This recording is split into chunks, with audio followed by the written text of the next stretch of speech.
बड़ी भूमिका जो हमारे बिहार से हो, चाहे मिथिलांचल से, चाहे पूर्वांचल से, उनकी रहती है मतदाता के रूप में।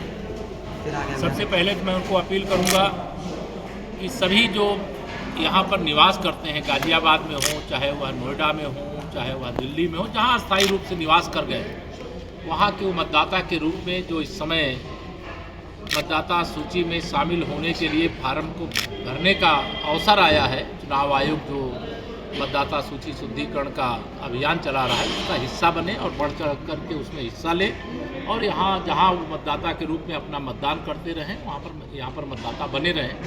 और आने वाले समय में 2027, क्योंकि उत्तर प्रदेश का विधानसभा चुनाव है और हम पूरे विश्वास से ये कह सकते हैं कि हम 2027 में 2017 दोहराएंगे। समाजवादी पार्टी का उत्तर प्रदेश की राजनीति में भविष्य अंधकारमय है। कांग्रेस का कोई नामलेवा यूपी के अंदर नहीं है। बसपा जो अपनी एक भूमिका रखती थी, आज उस बसपा की भूमिका भी उत्तर प्रदेश में एकदम से दिखाई नहीं देती है।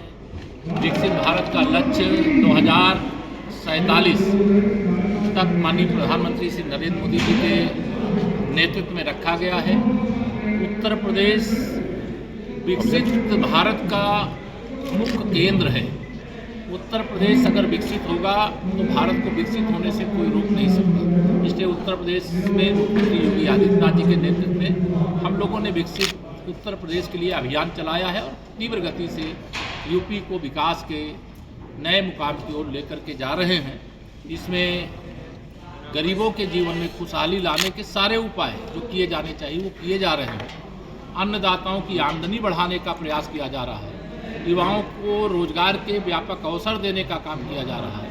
महिला सशक्तिकरण की दिशा में डबल इंजन की सरकार लगातार काम कर रही है और उसका परिणाम भी गांव के गरीब से गरीब परिवार में दिखाई देने लगा है। और हम लोग यह भरोसा रखते हैं कि 2014 से जब से देश में माननीय नरेंद्र मोदी जी के नेतृत्व में सरकार बनी, पहला कार्यकाल बहुत शानदार रहा, दूसरा कार्यकाल उससे भी शानदार रहा और जो तीसरा कार्यकाल 2024 से शुरू हुआ है वह और भी शानदार ढंग से देश को आगे बढ़ाने का काम कर रहे हैं। उत्तर प्रदेश में हम लोग 2017 में आए थे। 17 में आने के बाद दोबारा 2022 में हम लोग दूसरी बार सरकार बनाए। 2027 में तीसरी बार भी प्रचंड बहुमत से हमारी सरकार बनेगी। समाजवादी पार्टी का नेतृत्व इस समय बहुत हताशा निराशा के गर्त में डूबा हुआ है। श्री अखिलेश यादव बिहार में चुनाव प्रचार करने के लिए गए थे, जबकि उनका वहाँ पर कोई प्रत्याशी नहीं था।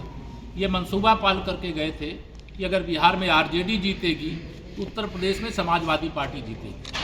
आरजेडी की नैया तो डूब चुकी है और समाजवादी पार्टी की नैया डूबने वाली है। समाजवादी पार्टी गुंडों को, अपराधियों को, माफियाओं को बढ़ावा देती है और तुष्टीकरण की घटिया और घिनौनी राजनीति करती है।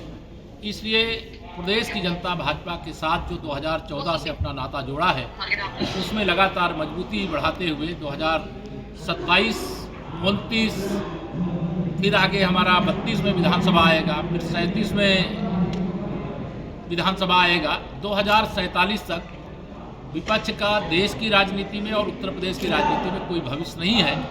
आज के दिन मुझे इतना कहना है और मुझे कोई आपको सवाल पूछना है तो सर पहला ये होगा कि लेकर लगातार विरोध उठ रहे हैं, इस नियम को लेकर कैसे देखते हैं? देखिए, अभी मैंने उसको पढ़ा नहीं, उस पर मैं कोई बोल नहीं सकता। पंचायत चुनाव को लेकर क्या किस तरीके से आप देखते हैं? पंचायत चुनाव के लिए सरकार तो तैयार है।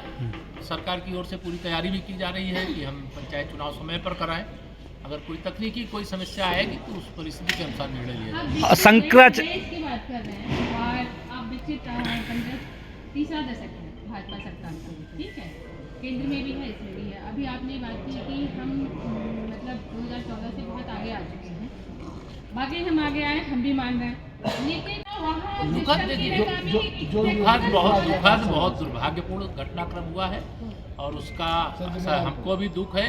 और जो भी जिम्मेदार हैं उसकी एसआईटी की जांच की रिपोर्ट आज माननीय मुख्यमंत्री जी को सौंपी जाएगी। जो जिम्मेदार होंगे उन पर कार्रवाई करेंगे। हमारी सरकार में एक चीज़ स्पष्ट तौर से आप सबके ध्यान में रहनी चाहिए कि घटना ऐसा नहीं कि हमारी सरकार आ जाने के बाद कोई घटना दुर्घटना नहीं होगी। हो सकती है, हम इसको स्वीकार करते हैं, लेकिन अगर घटना दुर्घटना कोई होगी तो उसके जो दोषी होंगे, जो जिम्मेदार होंगे, उनके खिलाफ कार्रवाई भी होगी, संरक्षण नहीं। सर शंकराचार्य विवाद को लेकर खत्म करने को लेकर क्या पहली पहल जो है आपकी तरफ से की जाएगी? एक एक व्यक्ति बोल लो सर उसमें मैंने एक सवाल आगे दूंगी। नहीं, और लोग करने दो ना, आप ही सब सवाल करोगे।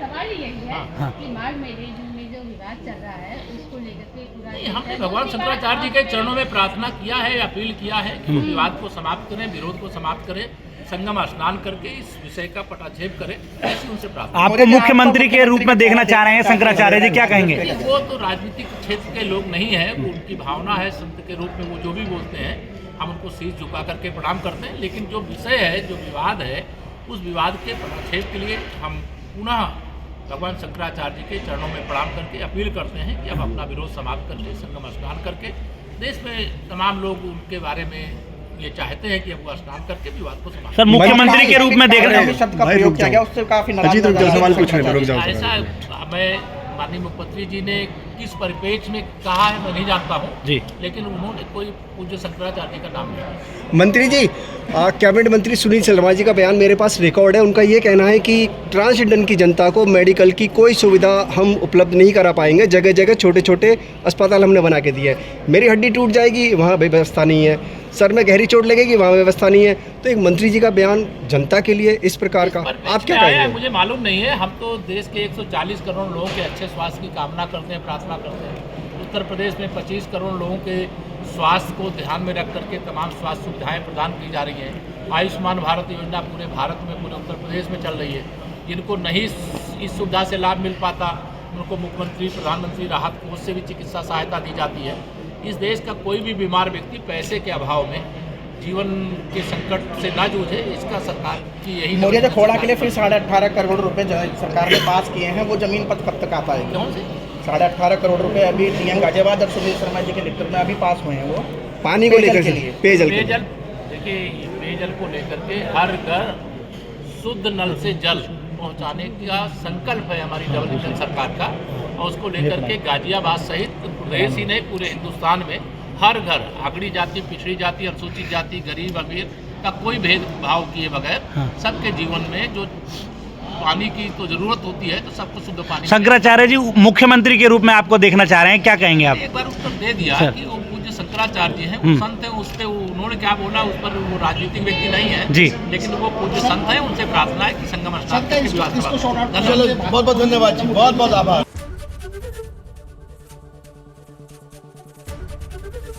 एबीपी गंगा, खबर आपकी, जुबान आपकी।